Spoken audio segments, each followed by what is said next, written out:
30. 각 도당과 지리산의 전면 공세.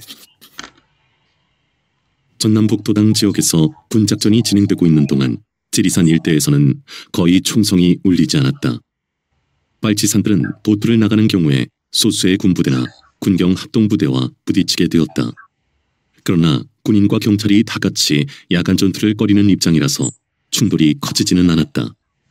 상대방이 적극적으로 대들지 않는 한 빨치산들도 본래 목적인 보투에 더 열성을 보였다.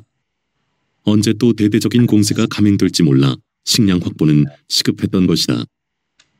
빨치산들은 보투를 열심히 하는 한편으로 토벌대들이 버리고 간 물건들을 확보하기에 시간을 보냈다.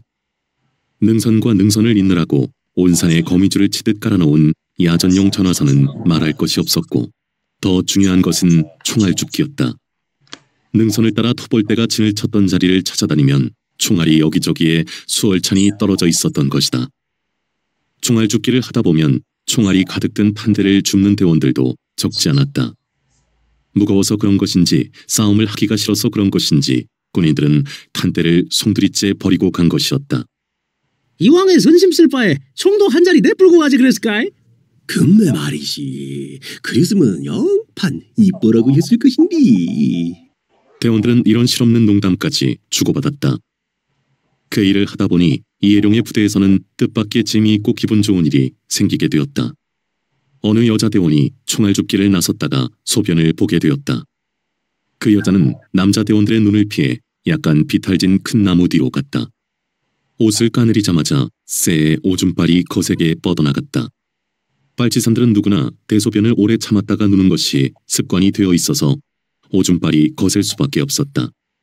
빨치산에서는 대소변 보는 시간이 따로 없었고, 특히 행군 중에는 소변도 자주 볼 수가 없었다.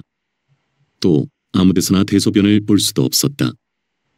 적정이 불안한 지역에서 잘못 엉덩이를 까고 앉았다가 총알밥이 된 빨치산들도 없지 않았던 것이다. 그러다 보니 대소변을 오래 참는 것은 습관이 되지 않을 수가 없었다. 그 여자 대원은 눈을 사르르 내려감고 오래 참은 오줌을 누는 시원함을 즐기고 있었다. 오줌발이 그치면서 그 여자는 어깨가 푸들거리는 시원한 진저리를 치며 눈을 떴다. 그리고 바지를 끌어올리다 보니 눈길은 자연히 아래로 향했다. 워메메! 그 여자는 바지를 끌어올리다 말고 눈을 휘둥그렇게 떴다. 그녀의 눈에 띈 것은 오줌에 젖은 가마니의 일부분이었다. 오줌발에 눈이 녹고 흙이 씻겨 내려간 다음 가마니의 한 부분이 드러난 것이었다. 아이고, 왜 어쩔 거나? 걔들이 살짝 크니 파묻어 놓고 간 쌀가마니 아니라고. 그녀의 머리에 퍼뜩 떠오른 생각이었다. 그녀는 바지를 마저 끌어올릴 생각도 않고 두 손바닥을 기운차게 맞대렸다. 동무들! 여기 쌀가마니가 있어! 쌀가마니! 그 여자는 허둥지둥 바지를 끌어올리고 돌아서며 목총을 뽑아댔다. 쌀가마니가 있다는 외침은 그 언저리에 흩어져 있던 빨치산들을 끌어모으는데 그 무엇보다도 강력한 힘이었다. 총알죽기를 하고 있던 남녀 빨치산들은 다투어 모여들었다. 무슨 쌀가마니요? 아이 짱에 묻힌 게 아니라고? 근데 어찌 여기만 물이 젖어갖고서 까마니가 뽀쏙하니 꽃배기를 내밀어 있는 거? 와, 딱 보면 모르겠어. 오줌발에 눈이 녹고 그 다음에 해성원이 덮은 흙이 씻겨내리면서 저 가마니가 콧백인지 궁뎅인지를 내민 건 아니겠어? 맞소. 그 오진발 참말로 씨기도 씨오. 장난가. 쌀가라마니를 찾아낸 오진발인 게 장어 것도 장어요. 그 장은 오진발 임자가 니기요. 그러면 쌀에도 오줌이 뱄을 건 아니라고? 맞다, 걱정도 발자요. 뚝 묻은 쌀도 씻으면 그만일 것인디. 맞소? 싸게 파내고 봅시다. 남자 대원들이 이렇게 중구난방으로 떠드는 바람에 오줌 임자인 그 여자 대원은 뒤늦은 부끄러움에 슬금슬금 뒤로 물러서지 않을 수가 없었다. 이런 잡것들이 또 쳐들어와 꺼내먹겠다고 살짝 하니 숨겨놓고 갔구만. 그 호러 자식들, 지그들끼리는 꾀지가 한다고 했는디. 나 이놈들아, 우리가 먼침 입맛 따셔본다. 요리 쌀가마니 키먹는 맛이 꼬시기가 무슨 맛이가? 꼬시기로야 깨소금 마시고 달기로야 조청맛 아니겠어? 남자 대원들은 절로 흥이 나서 이런 말들을 주고받으며 신바람나게 흙을 파헤쳐댔다. 가마니는 점점 그 모습을 드러내가고 있었다. 팽팽하게 배가 부른 가마니가 옆으로 누운 모습을 다 드러냈다. 남자 대원들 넷이 제각기 한쪽 귀씩을 잡고 하나, 둘, 셋에 맞추어 기운을 썼다. 그런데 가만히는 꼼짝을 하지 않았다. 왔다 장정 내 기운이 어째그요? 옆에 섰던 사람들의 비아냥이었다. 아무리 잘 못 먹고 산다고 내 사람 기운이 그래갖고 어째 빨치산 해먹고 죽었어? 잉? 요상스럽네. 나가 그리 고라 부렀을까? 아닌디? 아직도 세복조지 빨딱빨딱 잘 쓰고 있는디. 내 남자는 무색해진 얼굴로 고개들을 갸웃갸웃 해댔다. 서너 남자 대원들이 더 붙어서 가만히를 드러냈다. 그랬는데도 모두는 무거워했다. 그 이유는 곧 판명되었다. 가만히에 든 것은 쌀이 아니라 총알이었던 것이다. 총알들은 탄창에 8발씩 끼워진 채 가만히 속에 차곡차곡 채워져 있었던 것이다. 그것은 모두 몇천 발이 될지 모를 엄청난 양이었다. 남녀 대원들은 그 뜻밖의 일에 환성을 지르고 박수를 쳐댔다. 그들에게 총알은 쌀과 똑같이 없어서는 안 될 물건이었던 것이다. 누가 지어붙인 것인지 그 일은 북보지라는 이름의 이야기로 엮어지게 되었다. 그리고 그 야한 이름을 단 이야기는 선요원들의 입을 타고 문수리골로 화엄사골로 퍼져나갔다. 또 얼마 뒤에는 섬진강을 건너 도당의 각 지구에까지 퍼졌다. 그뿐만이 아니었다. 어느 남자 대원은 철쭉밭 속에서 총알 수백 발을 찾아내기도 했다. 그 남자 대원도 총알 줍기를 하고 있었는데 어느 풀섭에서 총알을 발견하게 되었다. 그런데 총알은 한두 개가 떨어져 있는 것이 아니었다. 무심하게 여러 개를 주워가다 보니 퍼뜩 이상한 생각이 들었다. 총알들은 그냥 떨어져 있는 것이 아니라 무슨 줄을 치듯이 조로록 놓여 있었던 것이다. 그 총알들을 따라 몇 걸음을 옮겼다. 총알들의 행렬은 철쭉밭 속으로 이어지고 있었다. 그리고 그 속에는 총알들이 수북하게 쌓여 있었다. 동무들 열로 와보시오 열로. 여기 귀신 코카인이 생겼어. 너무 놀란 그 대원은 마구 소리치고 있었다. 가까이 있던 대원들이 금방 모여들었다. 그 남자의 손가락질을 따라 대원들이 철쭉밭 속을 들여다보았다. 그들도 모두 놀랐다. 저것이 어쩐 일이까? 줄이 많은 총알을? 아이 금매 저걸 보시오. 요 총알들을 따라가면 총알이 수백 발 쟁여있다 하던 말을 하는 건 맨치로 저 총알들이 쪼르륵하니 줄을 맞지 있지 않겠소. 그 남자가 대원들을 둘러보았다. 누가 그런 일을 했을란가? 군인 중에 우리를 좋아하는 사람 아니겠어? 근데 저것이 혹여 허방은 아니겠어? 허방? 아 우리 잡으려는 허방 말이오. 볼받아 오면 터져보는 그 폭탄 아니소. 그 무엇이냐 그 지뢰? 이 맞소 지뢰. 그것을 장치해놓고 저 총알을 건드렸다 하면 터지게 맹근 것인지도 모른다 그것이오. 그 말 들은 게 그럴 법도 허요. 조심해야 쓰겠소. 글씨 조심하는 것이야 좋은디 또 안 그럴란지도 모를 일인 게 가까이 가보기나 합시다. 이렇게 되어 그들은 조심스럽게 철쭉밭으로 들어갔다. 아니 저것이 뭐시오? 종이쪽지가 찡겨져 있던 않으요? 아 맞소 종이쪽지요. 저것을 빼면 폭탄이 터지는 값소. 와따 겁도 애진간이 많소. 무슨 글씨가 써진 것 같더만. 조금 더 같이 가봅시다. 맞아요. 무슨 글씨가 써졌어. 나오시오. 나가 그거를 빼볼란게. 처음 총알을 찾아냈던 남자가 나섰다. 그는 탄창 사이에 끼워진 종이 쪽지를 조심스럽게 빼냈다. 그러나 폭탄은 터지지 않았다. 승리의 그날까지 용감히 싸우시오. 종이 쪽지에 적힌 글이었다. 그것은 어느 동조자가 남기고 간 짧은 편지였다. 그러나 지리산에서 총소리가 울리지 않는 날은 그리 오래가지 않았다. 전남북 지역에서 일단 작전을 멈춘 국방군 2개 사단은 일주일간의 휴식을 취한 다음 1월 10일부터 토벌 작전을 다시 개시했다. 그런데 군 작전은 달라져 있었다. 2개 사단 병력을 각기 반씩 나눠 지리산과 도당지구를 동시에 공격하는 전면 작전을 펼쳤던 것이다. 1차에서 집중 공세로 타격을 입힌 다음 2차에서는 빨치산들의 수가 줄어든 것에 맞추어 전면 공세로 바꾼 것이었다. 그것은 꽤나 과학적인 계산에 근거한 작전 수행이었다. 지리산 지구와는 달리 도당지구의 빨치산들은 기운 회복은커녕 비상식량도 제대로 갖추지 못한 상태로 다시 토벌전에 맞서지 않을 수 없었다. 이미 예측하고 있었던 일이어서 지리산 빨치산들은 1차 때처럼 동요하지 않았다. 이해령은 변경된 전술에 따라 이번에는 병력을 소조로 편성하지 않았다. 그동안 간부 회의를 통해서 지난번의 전술을 검토한 결과 소조 편성으로 발생한 전투력의 분산을 막아보자는 것이었다. 물론 그때의 소조 투쟁이 거둔 효과는 충분히 논의된 다음의 결론이었다. 비무장이 많은 상태에서 소조투쟁을 벌인 것은 적의 대대적인 포위작전에서 병력 손실을 가능한 한 줄일 수 있었음과 동시에 적들의 작전을 교란시킬 수 있었던 효과를 나타냈던 점이 중시되었다. 그런데 전투력을 집결시키자는 새 전술이 채택될 수 있었던 데는 가슴 아픈 사실이 깔려 있었다. 지난번에 비무장들이 많이 희생됨으로써 그만큼 무장력이 강화된 현상이 벌어져 있었던 것이다. 그 많은 적의 병력에 둘러싸이고 그 엄청난 화력에 당해가면서 춥기는 얼마나 추웠고 굶기는 또 얼마나 굶었어. 그러면서도 이만큼들 살아남았다는 건 기적이 아닐 수 없어. 그래요. 분명 기적이요. 중국 공산당이 대장정을 하면서도 이런 식의 악조건 속에 고립된 적은 별로 없었어. 엄동설한에다가 퇴로도 없고 화력과 병력이 몇십 배 우세한 적과 맞서다니 이건 세계 유격투쟁 사상 초유의 일이 아닐까 싶소. 구라파 사람들은 중국 공산당의 투쟁을 20세기의 기적이라고들 한다는데 글쎄 이 남조선 빨치산 투쟁은 그럼 뭐라고 해야 할 건지 모를 일이요. 다들 기막히게 용맹스러운 전사들이요. 간부들은 전사들을 더욱 따뜻하게 독려하시기 바라오. 김범준이 무겁게 말했다. 그리고 그는 다시 말을 이었다. 다음에 또 지난번과 같은 식의 공격이 들어오면 그때는 과감히 지리산을 탈출하는 작전을 써야 할 것 같소. 지난번처럼 지리산 전체가 포위된 상태에서 지리산에서만 맴돈다는 것은 자멸을 초래할 뿐이요. 그건 빨치산의 투쟁법이 아니요. 중국 홍군이 치명타를 입었던 것은 그 전에 유격전술에서 일시나마 국민 당군의 진지전에 응전했던 때였소. 그 전술에 반대 의견을 내놓은 간부는 아무도 없었다. 이해룡은 대원들의 비상식량이 열흘치가 미처 못 되는 것이 못내 마음에 걸렸다.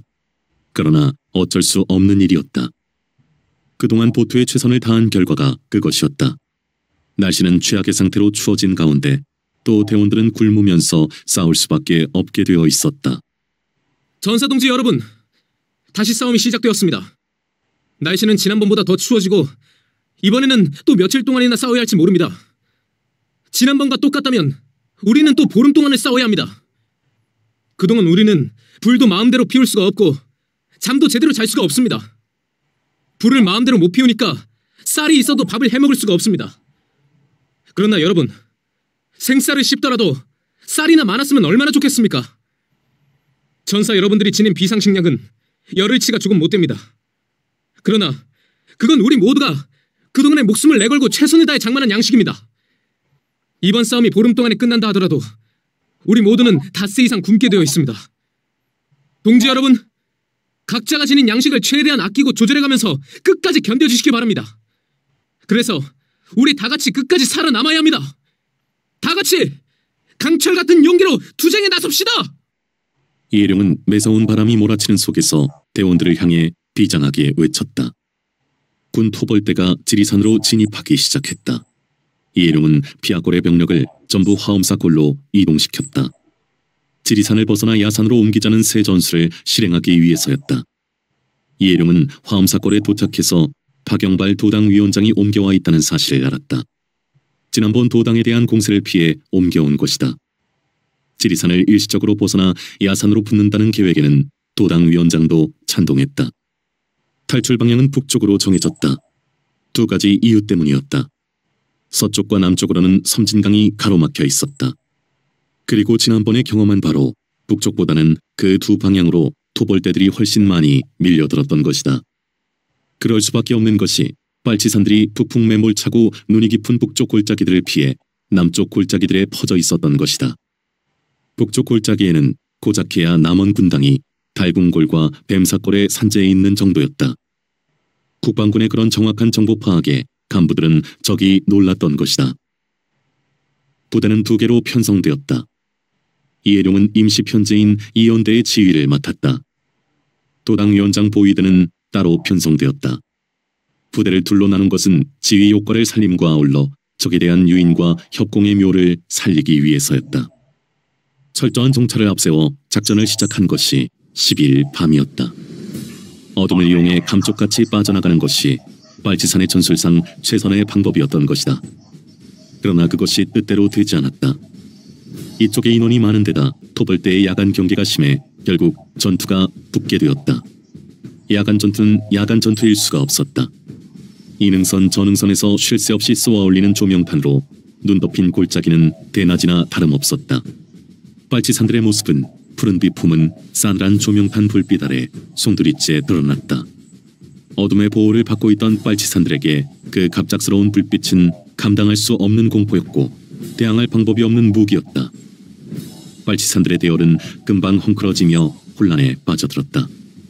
모두가 몸 숨길 때를 찾아 우왕좌왕하였다. 그런데 토벌대들은 박격포를 쏘아대고 기관총을 갈겨대고 수류탄을 던져댔다. 화력이 비교가 안 되는 데다 토벌대는 이미 능선까지 차지하고 있었다. 불리해도 이만저만 불리한 싸움이 아니었다. 박격포탄의 바위가 깨져 굴러내리고 기관총과 소총들의 난사로 빨치산들은 여기저기서 선혈을 뿌리며 퍽퍽 쓰러져 가고 있었다. 그 위기를 모면하는 최선의 작전은 한시라도 빨리 조명탄 불빛에서 벗어나는 것이었다. 후퇴다! 후퇴! 비상선으로 후퇴! 이해룡은 후퇴 명령을 내릴 수밖에 없었다. 지리산을 벗어나려는 의도를 적에게 노출시킨 이상 전진 시도는 무모한 희생만 낼 뿐이었다. 대원들을 계속 잃어가며 조명탄 불빛에서 벗어나기 위한 사투를 벌였다. 일단 위험지대에서 발을 빼는 그들은 엉뚱한 쪽으로 방향을 틀었다. 비탈을 옆으로 타며 왔던 길을 되밟은 것이 아니라 준흥선을 향해 골짜기를 치달아 오르기 시작한 것이다. 추격하는 적을 따돌리는 한편 적의 투입이 적은 북쪽 계곡으로 넘어가자는 것이었다. 그 의외의 계획은 성공적이었다. 토벌대의 화력이 아무리 막강하다 해도 일단 어둠 속으로 자취를 감추어버린 빨치산들을 조명탄으로 찾아낼 수는 없었던 것이다. 어둠에 묻힌 눈 쌓인 골짜기를 그들은 리을자를 그려가며 올라붙고 있었다. 노고단으로 이어지는 준흥선에 올라서는 순간 그들을 맞이한 것은 무섭게 몰아치는 강풍과 함께 얼굴을 후려갈기는 모래알들이었다. 그들은 하나같이 숨이 막히는 충격을 느끼며 손으로 얼굴을 감싸야 했다. 매섭게 휘몰아치는 북풍에 섞여 그들의 얼굴을 후려때리고 있는 것은 모래가 아니었다. 그것은 북쪽 비탈에 있는 수많은 나뭇가지들과 풀잎들에 얹혔던 눈이 낮에 녹으면서 자디잔 고드름으로 맺히게 된 얼음이었다. 그것들이 거칠게 불어대는 강풍에 견디지 못하고 떨어져 날리고 있었던 것이다. 남쪽 골짜기에 비해 북쪽 골짜기가 얼마나 더 추운가를 그들은 실감하지 않을 수 없었다. 그들은 살을 찢어대는 얼음바람을 뚫고 달궁고를 타내렸다. 눈이 쌓인 비탈길은 오르기보다 내려가기가 몇 갑절 어려웠다. 모두가 전화줄을 꼬아 간발을 하기는 했지만 미끄러지고 나둥그러지기를 숱하게 했다. 그들이 찾아간 남원 군당의 틀은 텅텅 비어 있었다. 그렇다고 어디에 시체가 있는 것도 아니었다. 군당이 적의 공세를 피해 어디론가 이동했음을 알 수 있었다. 인원 점검 결과는 희생자가 200명에 가까웠다. 우리의 계획이 무모했던 것이 아니오. 적이 너무 강했어. 도당위원장의 침통한 한마디였다. 그러나 달궁골에서도 오래 견딜 수가 없었다. 거기서도 토벌대의 추격은 집요하게 이루어지고 있었다.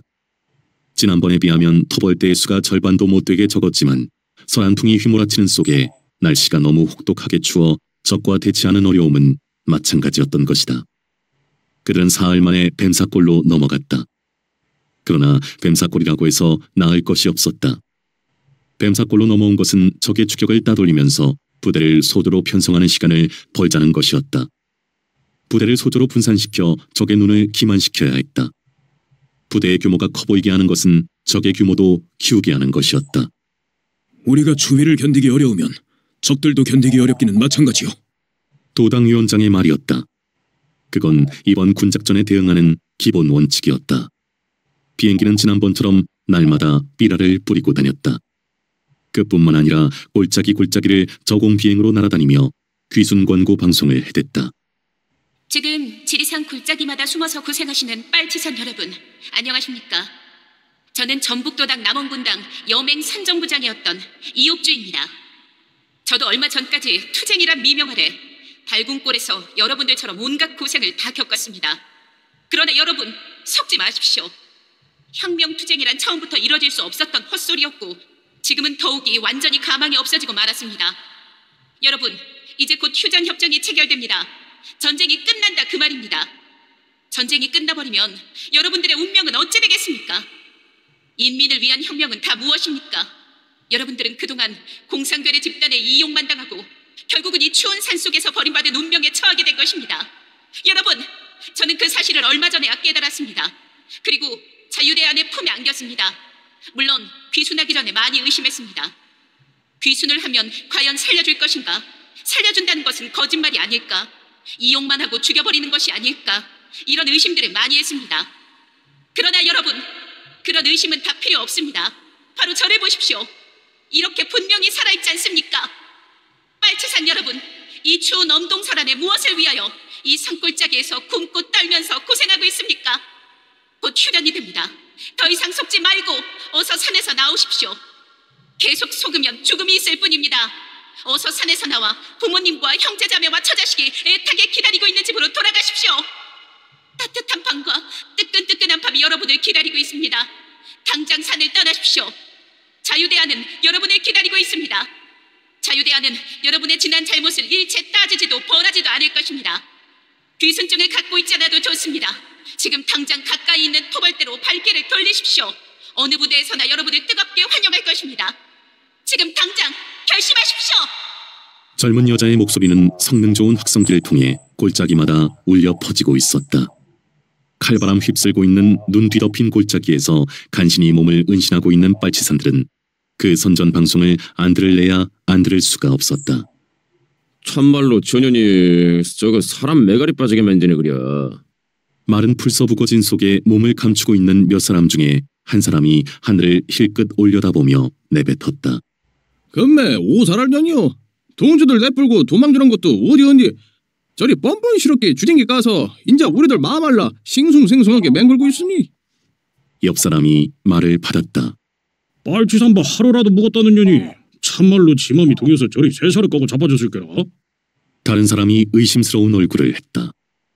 저리 청산유수로 까발리는 것이야 적어준 것 있는 것일 것이고 지발로 걸어나간 년이라면서 무신수를 쓰든지 살아나가겠다고 저 개질을 하는 것 아니겠소. 참 지라 연병이요.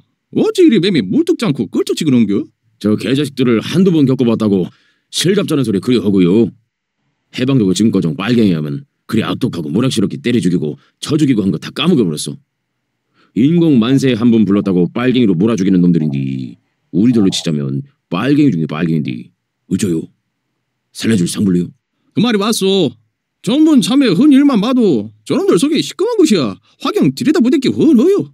우리 동지들을 그 시커먼 전화줄로 칭칭 묶고 벌집을 맹그러 죽인 것이야. 우리들 눈으로 똑똑하니 본 것이고.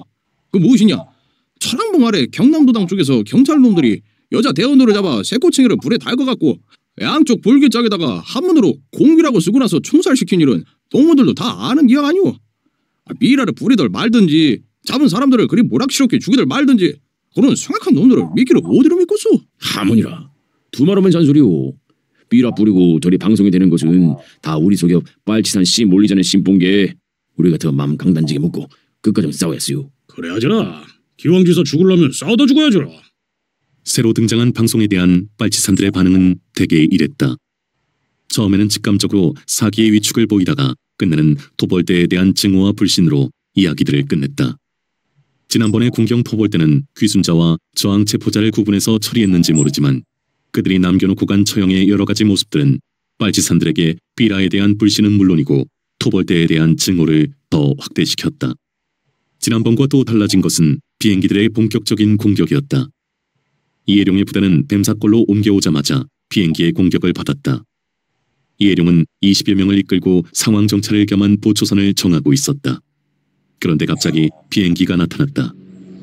그건 삐라를 뿌리는 비행기가 아니었다. 어쩌다가 보았던 전투기였다.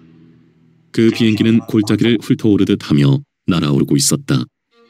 한 대가 아니라 두 대였다. 기총소사를 해대고 폭격도 해대는 그 비행기가 얼마나 무서운지는 이미 알고 있었다. 그는 자신들이 표적이라는 것을 직감하며 외쳤다. 모두 피해라! 엎드려라! 그는 바위 뒤로 몸을 던지고 있었다. 그때였다. 그는 눈앞에서 난데없는 불길이 확 일어나는 것을 느꼈다. 순간적으로 정신이 아찔했다. 아이고 나 죽네. 왜 뜨거라! 비명과 오성이 터지고 있었다. 그는 눈을 번쩍 떴다. 서너 명의 대원이 온몸에 불이 붙어 날뛰고 있었다. 순식간에 벌어진 그 일에 그는 잠시 어리둥절했다. 그런데 그때 또 이상스러운 폭음과 함께 불길이 팍팍팍 일어났다. 그 불길에 쌓인 대원들이 또 비명과 아우성을 지르며 불붙은 몸으로 날뛰기 시작했다. 다 흩어져라! 다 흩어져서 바위 뒤에 숨어라! 그는 외치며 불길에 쌓인 대원들에게로 달려갔다. 미친 듯이 날뛰고 있는 대원들의 불붙은 몸을 어쩔 방법이 없었다. 굴러라! 눈 위에 뒹굴어! 이미 제정신이 아닌 대원들은 날뛰기만 할 뿐 그의 외침을 알아듣지 못하고 있었다. 그는 대원들을 마구 눈 위에 넘어뜨리기 시작했다. 뒹굴어! 뒹굴어! 그도 미친 듯이 소리 지르고 있었다. 대장님! 비행기 또요! 누군가의 외침이었다. 그는 고개를 번쩍 들었다. 비행기 두 대가 또 괴물처럼 날아들고 있었다. 그는 허겁지겁 바위 뒤로 몸을 내던졌다. 비행기는 또 불길을 차례로 터뜨려대며 지나갔다. 그러나 새로운 비명이나 아우성은 일어나지 않았다.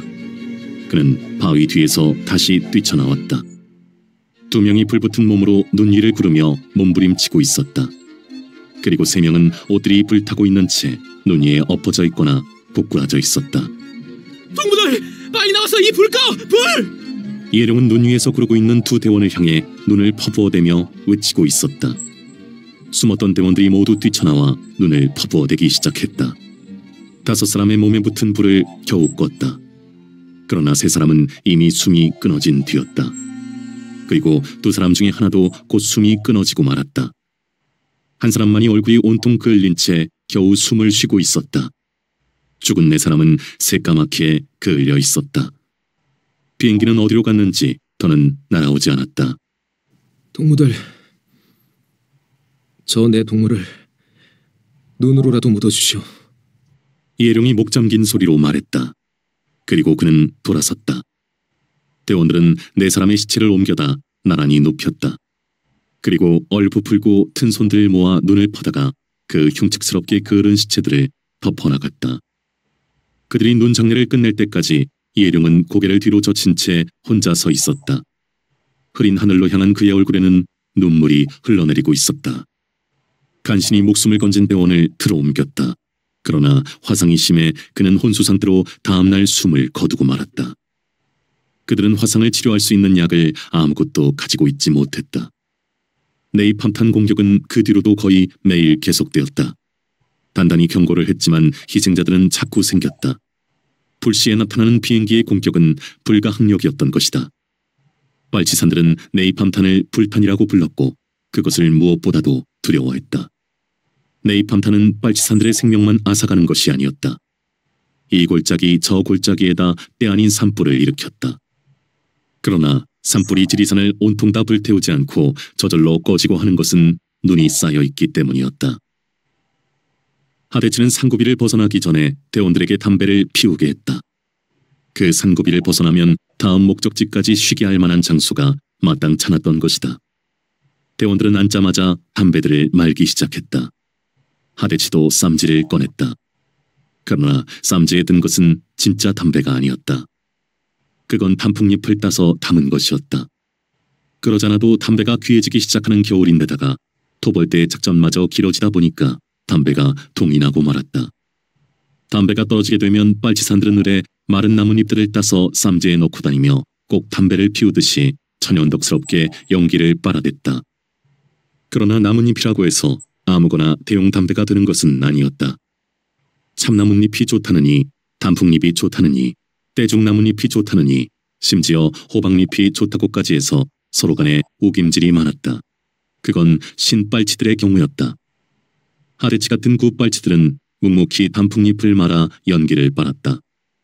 벌써 이런저런 나뭇잎들을 피워본 경험으로 단풍잎이 그중 나았던 것이다. 그 어떤 나뭇잎이라고 해서 담배의 그 아릿하고 아련한 특유의 맛이 난리 없었지만 오래 몸에 밴 담배 피우는 습관은 휴식 때 무엇이든 말아 연기를 빨지 않으면 휴식다운 휴식이 안 되는 것처럼 생각하게 했다.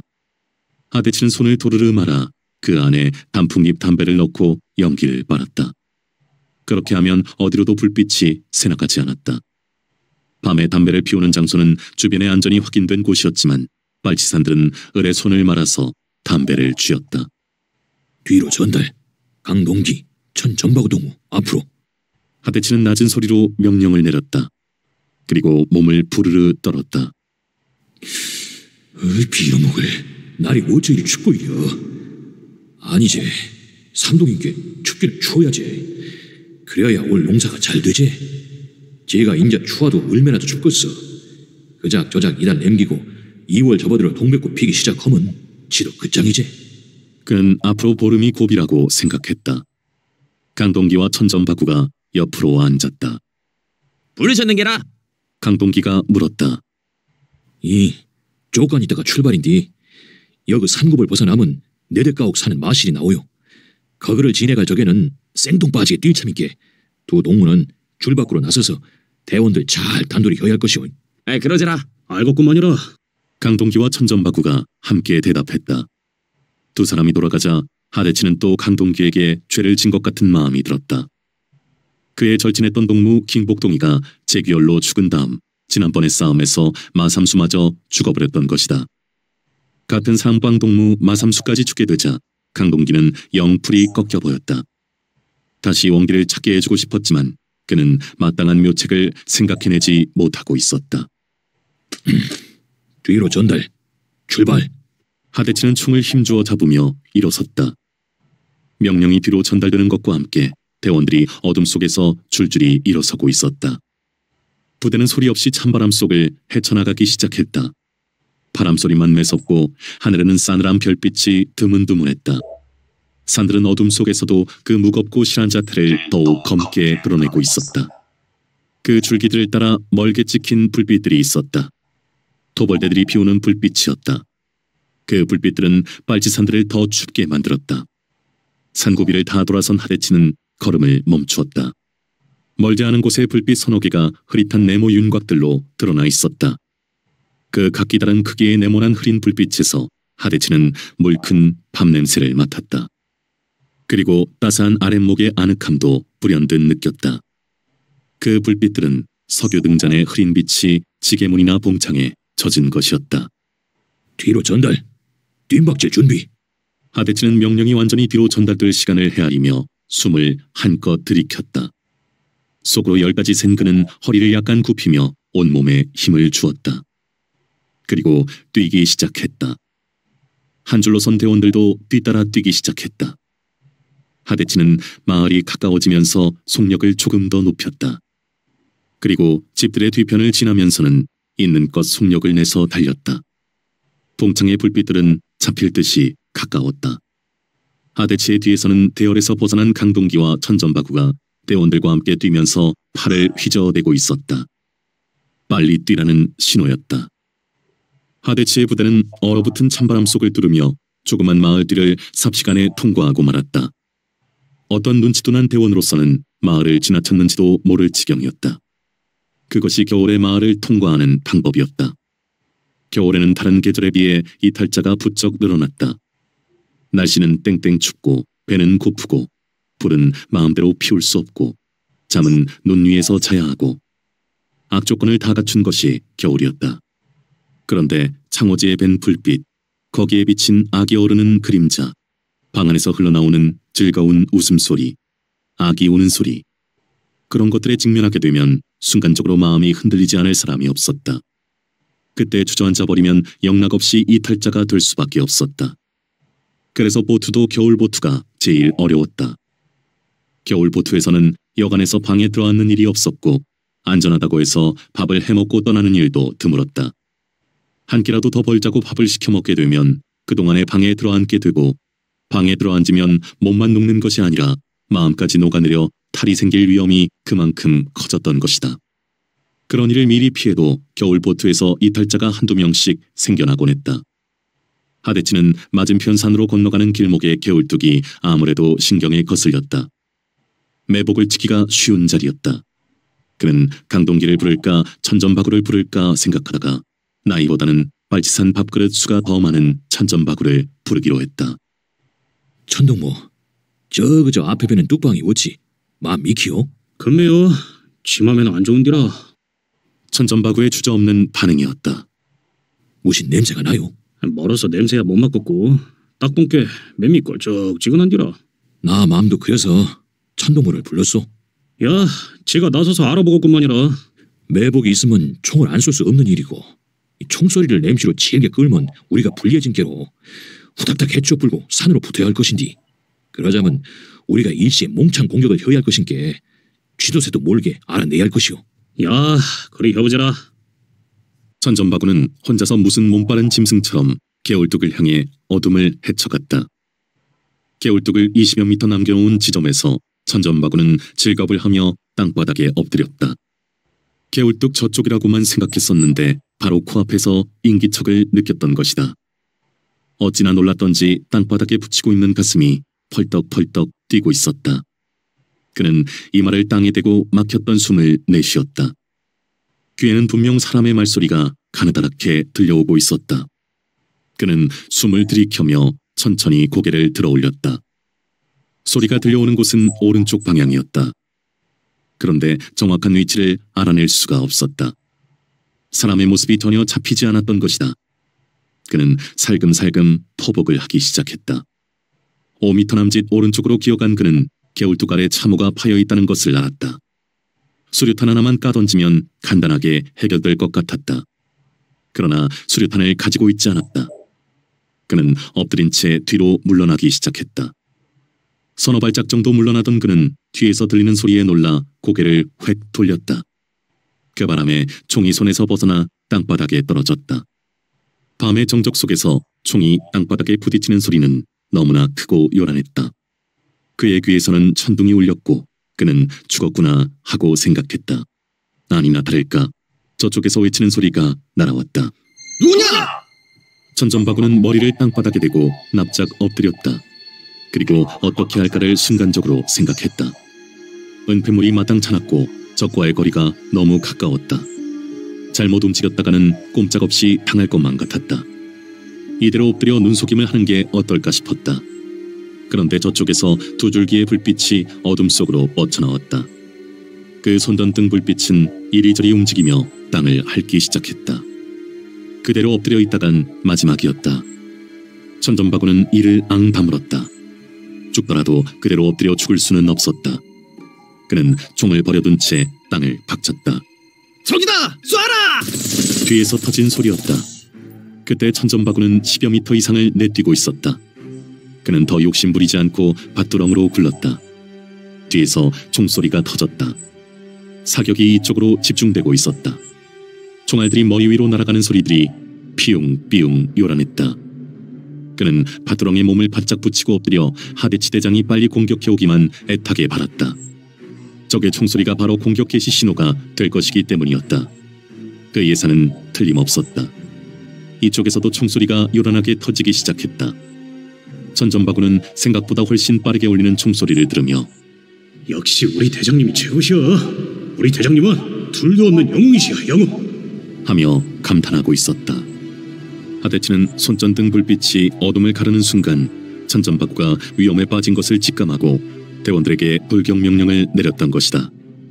70여 명의 대원들은 총을 난사에 대며 돌격했다. 그들이 갈겨대는 총소리는 저쪽을 완전히 압도하고 있었다. 하데치는 천전바구를 구할 욕심에다가 총소리를 길게 끌고 싶지 않아 돌격으로 밀어붙이고 있었다. 한두 사람의 희생을 염려해 총소리를 오래 내고 있다가는 적의 지원 부대에 걸려 더 많은 피해를 낼 위험이 다분했던 것이다. 어이! 항복이요, 항복! 청소 좀 하시오! 항복이요! 요란한 총소리에 뒤섞이는 외침이었다. 그러나 총소리는 그치지 않았다. 총 쏘지 마시오! 항복이라니까, 항복! 몇 사람이 함께 외치는 소리였다. 동무들! 사격 중지! 동무들! 사격 중지! 그때서야 하데치가 외쳤다. 그때 이미 토벌대의 매복 참모는 포위 상태에 빠져 있었다. 싸게 손 들고 나와! 하데치의 힘찬 목소리였다.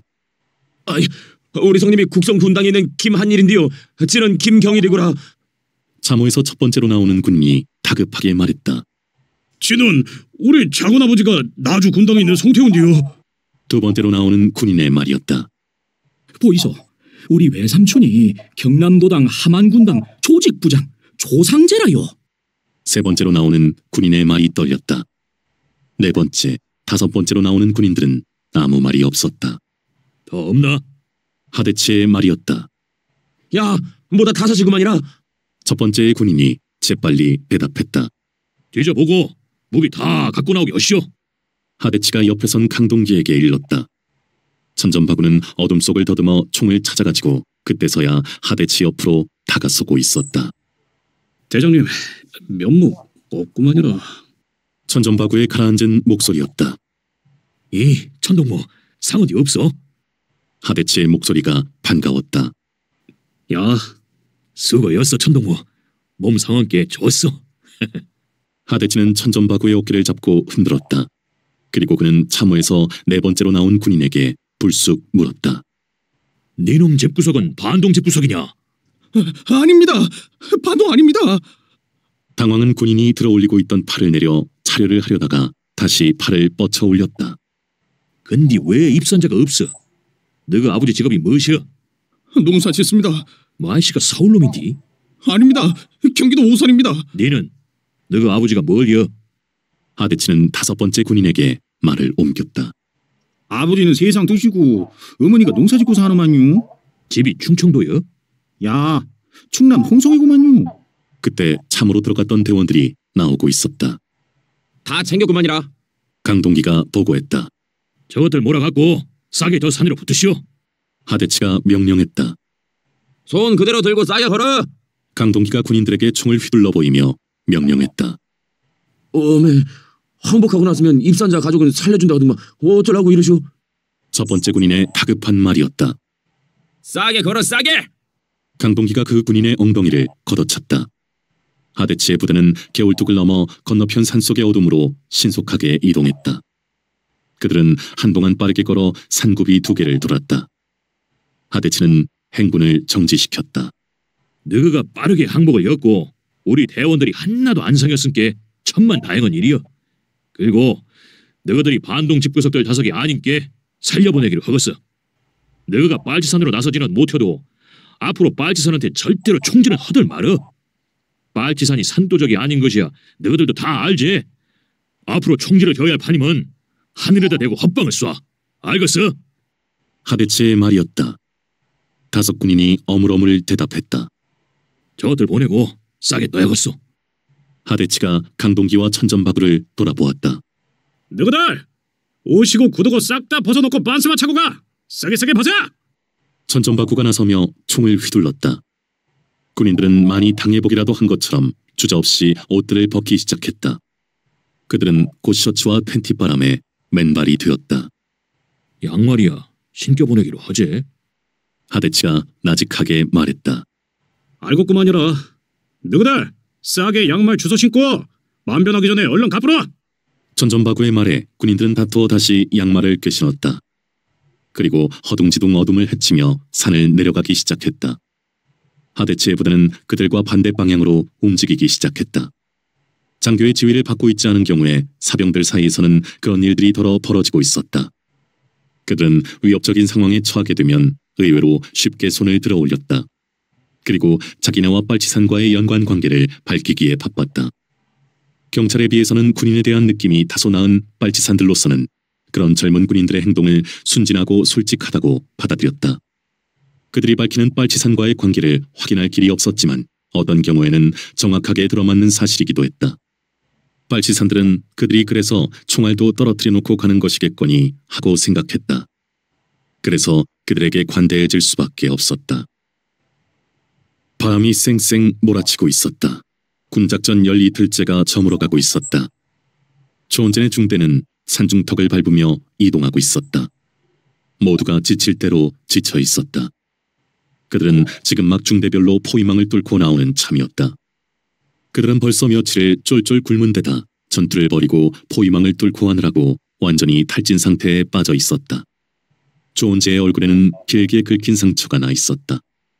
피를 물고 있는 긴 상처는 마치 빨간색 실이 붙어 있는 것 같았다. 그러나 그는 상처를 의식하지 못하고 있었다. 그렇다고 누가 말을 해주지도 않았다. 그들은 그저 눈 덮인 산비탈을 허덕거리며 걷기에 바빴다. 조원재는 두 손으로 눈을 몰아잡아 꾹꾹 눌렀다. 포위망을 뚫느라고 너무 기운을 써버렸는지 눈을 서너 차례 뭉쳐 먹었는데도 갈증은 가시지 않았다. 그는 눈을 으석으석 씹었다. 그러면서 사면대를 또 생각하고 있었다. 그들은 어쩌자고 자기네 연대와는 반대 방향인 골짜기로 파고 들어갔는지 모를 일이었다. 그들이 괜찮았을 것인가? 그는 이 불안한 생각을 떼치지 못하고 있었다. 사면대가 터벌대 한개 중대와 정면으로 맞붙은 것부터가 무리였는지도 몰랐다. 서로 병력이 비슷했다 하더라도 다른 조건들을 고려했어야 했다. 단위 부대의 화력 차이도 그렇지만 토벌대는 어느 부대나 지원 병력을 엄청나게 가지고 있었다. 그리고 또 중요한 것은 이쪽은 벌써 며칠째 굶고 있는 병력이었다. 사면대가 위기에 빠져 있다는 연락을 받고 갔을 때는 토벌대의 지휘 병력에게 공격을 당하고 있었다. 그 포위 공격은 이쪽에서 충분히 교란시킬 수 있었다. 그러나 토벌대의 지원 병력은 또 몰려들었다. 그들의 통신망은 이쪽의 예상을 앞지르는 기동성을 발휘해내고 있었다. 다시 포위 상태에 빠지면서 더 싸울 수는 없었다. 싸울수록 불리한 싸움이었다. 중대별로 분산해서 포위망을 뚫기로 결정했던 것이다. 그런데 사면대는 상식을 어기고 골짜기로 방향을 잡았던 것이다. 헐려, 저것이 멋있단가? 놀라움의 찬소리가 앞에서 들려왔다. 저 사람 어째 저러고 서 있어? 또 다른 소리가 들려오면서 대어이 멈추었다. 조원재는 또 무슨 일인가 싶어 앞으로 걸음을 빨리 옮겼다. 저 사람이 저러고 서서 자는 것이야, 시방? 아닌디? 죽은 것 아니까? 아니, 사람이 어찌 저러고 죽어? 앞에서 들려오고 있는 말이었다. 무슨 일이요? 조원재는 앞에 선 사람들에게 물었다. 지도원 동지, 저거 좀 보시오. 중대장이 비켜서며 앞을 가리켰다. 앞을 바라본 조원재도 놀라지 않을 수 없었다. 대원 하나가 나뭇가지를 붙든 채 꼿꼿하게 서 있었다. 그런데 그의 눈은 감겨 있었다. 나뭇가지를 붙든 것은 왼손이었고 오른손에는 총끝 부분에 쇠가 잡혀 있었다. 그 희한한 모습은 얼핏 보기에 잠깐 졸고 서 있는 것 같았다. 무슨 일이겠소? 중대장이 조원재를 쳐다보았다. 죽은 것 같소. 조원재의 대답은 짧았다. 사람이 저러고도 죽었소? 나를 원치로 추워놓은 게 저리 얼어붙어뿐 것이오. 좌울로다가 말인게라? 그렇지라. 참말로 기가 찰 일이요. 죽은 것이 맞는가 같이 가봅시다. 중대장이 혼자 가까이 가기는 내키지 않는 눈치였다. 조원재는 함께 가까이 갔다. 대원들이 그 뒤를 우르르 따랐다. 그 사람은 정말 죽어 있었다. 거칠게 몰아치는 설한풍을 맞받고 서 있는 그의 깡마른 얼굴은 푸르딩딩하게 얼어 있었다. 그러나 그 얼굴은 평온해 보였다. 보초 세우고 여기서 조금 쉬도록 합시다. 대원들한테 할 말이 있은게. 조원재는 중대장에게 말했다. 그러지라. 중대장이 보초를 지정하고 다른 대원들을 앉혔다. 동무들, 저 대원이 어디 저런 모양으로 죽었는지 알고서 얼추 짐작을 하는 동무들도 있을 것인데 저 사람은 부대가 밤에 여긋잠에서 쉴 적에 맨 뒤에 서서 저리 나뭇가지로 붙들고 깜빡 잠이 들어뿐 것이오. 그래서 앞에서 전달 오는 소리도 못 듣고 저리 몸이 얼어붙어 죽어뿐 것이오. 날이 이리 땡땡 추운디 잘못 잠이 들었다 오면 저리 되는 것이오. 조원재는 문화부 중대장으로서 학습을 겸해 대원들의 궁금증을 풀어주고 있었다. 출발하기 전에 한 대원이 나서서 나뭇가지를 붙든 손을 풀려고 했다. 그러나 손가락들은 어찌나 단단하게 얼어붙었는지 펴지지를 않았다. 총을 잡고 있는 오른손도 마찬가지였다. 무장을 하지 않은 대원은 없었지만 그래도 총을 그대로 두고 갈 수가 없어서 놀이쇠를 빼내 총을 못 쓰게 만들었다. 대원들은 그 자리를 떠나면서 침울하고 언짢은 얼굴들로 뒤를 돌아보고 또 돌아보고는 했다. 차고 거센 바람 속에서 그 대원의 옷깃과 개털 모자 밖으로 나온 머리카락들이 나부끼고 있었다. 부대는 날이 완전히 어두워진 다음에야 잠자리를 잡았다. 대원들이 너무 지쳐 있어서 몇 시간 눈을 붙이게 해서 연대가 정한 비상선으로 이동해 가기로 했다. 대원들은 눈 위에 잠을 자기 전에 제각기 눈들을 뭉쳐 눈밥을 먹고 있었다. 조원재는 어둠 속에서 그런 대원들을 물끄러미 바라보고 있었다. 빌어먹을. 풀이나마 마음대로 피울 수 있었으면 얼마나 좋을까. 그는 속쓰림처럼 일어나는 증오를 느꼈다. 제대로 된 세상을 만드는 길이 이다지도 힘들고 고통스러운 것인가? 그러나 그는 곧 고개를 저었다. 만주 땅에서 독립투쟁을 한 선배들도 있었다. 거기는 영하 20~30도가 예사라고 했다. 아니, 만주 땅까지 거슬러 올라갈 곳도 없다. 지금 지리산에서 투쟁하고 있는 동지들도 얼마든지 있다. 그 높은 지리산의 추위에 비하면 여기는 안방이나 다름없을지도 모른다. 지리산은 평균 영하 20도라고 했다. 여기는 그 절반도 못 될 것이다. 그래, 투쟁의 고난에 찰수록 승리는 값진 것이다. 볼셰비키의 승리는 시베리아의 얼음동기 속에서 이루어졌기에 그렇게 잘나는 것이 아니냐? 대원들은 담요 한 장을 여러 명이 덮는 잠자리에 눕자마자 잠들이 들었다. 지도원 동지, 보름이 잘나면 안직도 며칠이 남았는데 저놈의 새끼들이 언제까정 요리 지름을 짜들는지 모르겠지라. 중대장이 목소리를 낮추며 다가앉았다. 그게 말이오, 동계 대공세라고 이름을 붙였으니까 이 삼동이 끝날 때까지 하겠다. 그것 아니겠소. 그가 중대장이라서 조은재는 말을 정확하게 할 필요를 느꼈다. 그러자면 삼동을 2월까지 잡고 안직도 달프가 넘게 남았구만이라잉. 그리 되잖아. 그러면 그간의 두 파선은 더 저 연병을 꺼뜨리 지름을 짜고 댐빌 수 있다는 것인데, 그래갖고 이것이 되겠소? 무엇이가 말이오? 저놈들이 한바탕성 분탕질 칠 때마동 우리 대원들이 반타작으로 죽어가고 있는데 요래갖고 앞으로가 어찌되겠냐 그것이오. 금매 말이오, 그것이 문제는 큰 문제제라. 조은재는 그것이 바로 자신이 염려하고 있는 문제라서 대답할 말이 없었다. 무슨 방도가 있기는 있어야 할 것인데 이러다가는 큰 탈락이 생기들 안 하는 게라. 근데 그리 걱정 안 해도 될 것이오. 날에 갈수록 토벌대도 힘이 빠져가고 우리는 토벌대가 쓰는 작전이라는 것을 이제 다 알아풀었으니까 1000맹키로 그리 많이 상하지는 않을 것이오. 그 말도 맞기는 맞는데 그래도 걱정이 대선이오. 간부들 마음이야 다 똑같을 것이오. 그럴수록 더 용맹스럽게 나서야지라. 아머니라, 대원들이야 간부만 믿은 게라. 그 이야기는 더 진전되지 않았다. 서로가 더 이상 할 말이 없었던 것이다. 조은재는 질정없는 생각을 하다가 잠이 들었다. 그리고 얼마를 잤는지 잠을 깼다. 어둠 속에 정적은 끝이 없이 깊었다. 무언가 찬 기운이 얼굴을 스치고 있었다. 눈발이 날리고 있었다. 그는 조심스럽게 일어나 앉았다.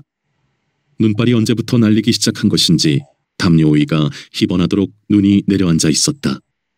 그리고 양쪽의 담요를 뒤집어 쓰고 서 있는 두 보초의 모습이 굳어진 듯 검은 윤곽으로 드러나 있었다. 조은재는 가슴이 찡 울리는 것을 느꼈다. 휘날리는 눈발과 밤의 깊은 정적과 눈 위에서 담요 한 장을 덮고 잠들어 있는 사람들과 알 수 없는 감정이 요동하면서 가슴이 먹먹해왔다. 그건 슬픔이거나 외로움 같은 단순한 감상이 아니었다. 뭐라고 한마디로 할 수 없는 복잡한 감정들이 뒤엉켜 가슴을 축축하게 적셔오고 있었다. 그 밀물져 오는 비감을 쓰라린 아픔처럼 느끼며 조은재는 얼굴에 눈발을 맞고 있었다. 자신의 중대원들은 어느덧 13명으로 줄어들어 있었다. 그러나 아직 2차 공세는 끝나지 않고 있었다. 칼바람과 눈과 얼음 속에서 지리산의 2차 공세가 끝났다. 1월이 다 저물어 있었다. 이해룡은 지칠 대로 지친 대원들을 이끌고 뱀사골을 벗어나 날라리봉으로 이어지는 준흥선에 섰다. 바람이 거칠게 몰아치고 있는 속에 눈에 묻힌 수많은 골짜기들과 겹겹으로 이어져 나가고 있는 봉우리들이 아득하게 눈 아래 펼쳐져 있었다. 그 지리산의 자태는 장엄하기도 했고 황량하기도 했다. 저 많은 골짜기들 속에서 이번에는 또 얼마나 많은 목숨들이 죽어가는가. 이해룡은 눈 덮인 골짜기들과 봉우리들을 멍하니 내려다보고 있었다. 그의 눈앞에는 흰눈을 붉게 물들이며 죽어간 동지들의 모습이 떠오르고 귀에는 총소리에 뒤엉킨 동지들의 울부짖음과 비명이 들려오고 있었다. 이번에도 대원들을 반 이상 잃어버렸다. 그들은 토벌대에게 죽어간 것만이 아니었다. 얼어 죽고 굶어 죽은 사람들이 지난번보다 더 많았다. 날씨가 더욱 추워졌고 작전 날짜가 더 길어진 탓이었다. 그러나 한 가지 다행이라면 그런 악조건 속에서도 도당위원장이나 김범준 소장을 지켜낸 것이었다. 이해룡은 그것으로 대원들을 잃은 가슴 아픔을 위안 삼고자 했다. 이해룡은 귀에 익은 신음소리에 대원들 쪽으로 고개를 돌렸다. 잠깐 쉬는 동안인데도 몇몇 대원들이 나무에 기대에 잠들어 있었다. 신음소리는 그들이 내고 있었다.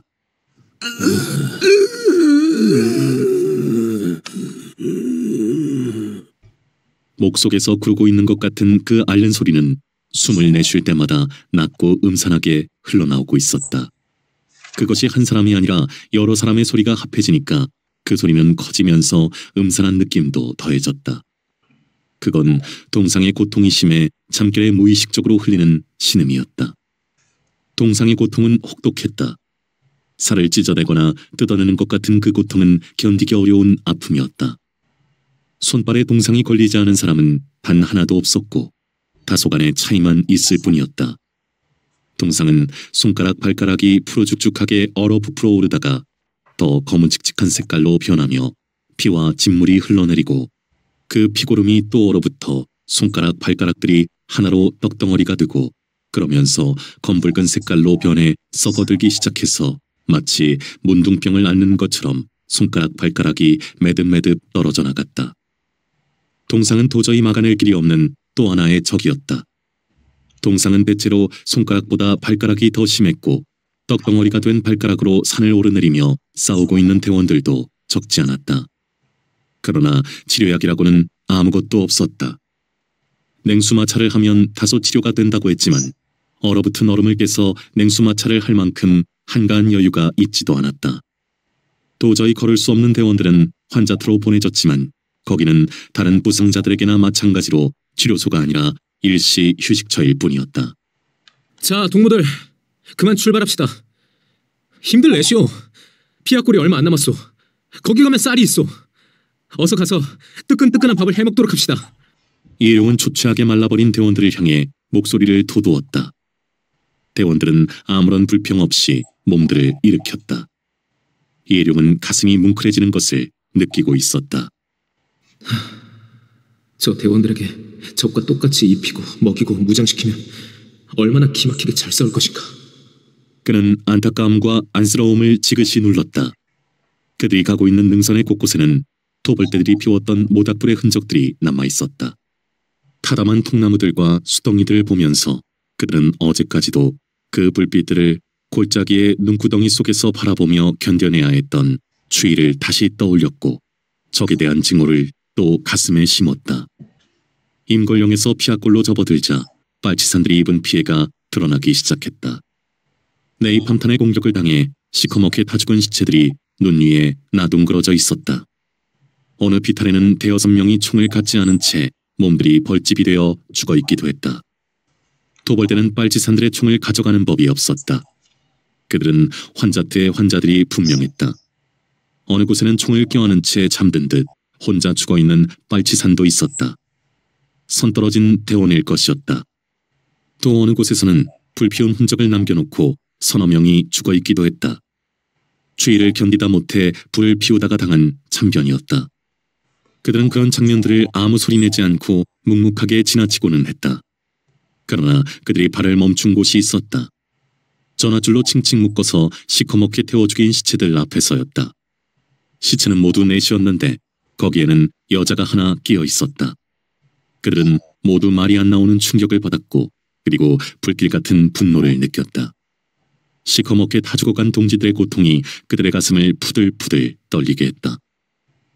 각 도당과 지리산에서 동시에 실시된 제2차 동계의 대공세가 끝난 다음에 여러 가지 소문들이 떠돌기 시작했다. 전남도당 위원장 박영발이가 죽었다. 전북도당 위원장 방준표가 죽었다. 전남도당 부위원장이며 유격대 총사령관인 김선우가 죽었다 하는 것들이었다.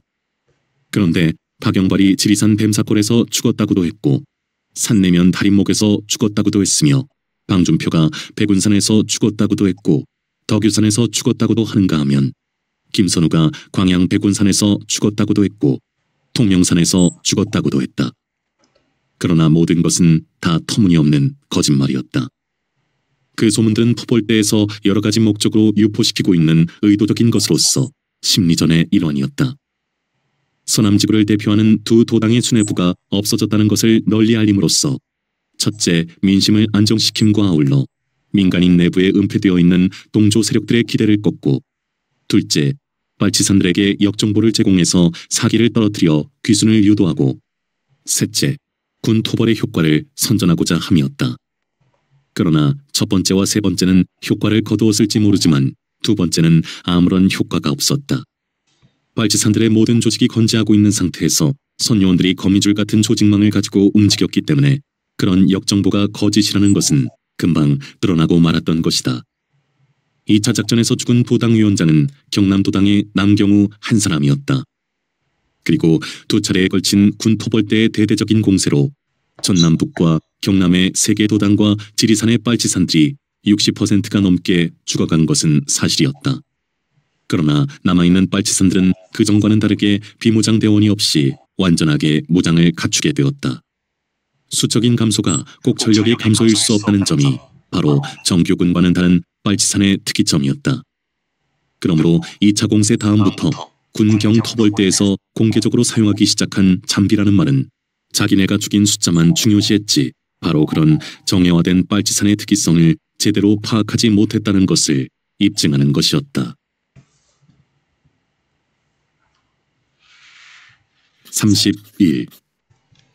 또 하나의 전쟁터, 포로 수용소. 자네는 내 심정을 잘 모를 거네. 그런 엉뚱한 거짓말을 하고 살아는 것이 내내 날 괴롭히고 있네. 뭐라고 할까? 목숨에 급급한 비겁이라고 할까? 수단과 방법을 가리지 않고 살아나려고 했던 파렴치함이라고나 할까? 말이 나왔으니 자네한테 솔직하게 고백하네만 그런 감정들이 뒤섞인 나 자신에 대한 혐오감 때문에 나는 참 오래 괴로웠네. 내가 그 지경으로 살아났으면 이젠 일이나 제대로 해야 그렇게 살아난 의미도 있을 것이고 나 자신도 혐오감에서 벗어날 수 있을 것 아닌가 말이야. 내 말 알아듣겠지? 김범우는 부끄러운 생각을 앞세우지 않고 마음을 털어놓았다.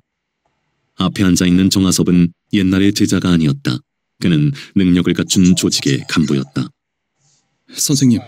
선생님의 심정은 충분히 이해합니다만 우선 대상을 보는 선생님의 시각부터 좀 교정했으면 합니다.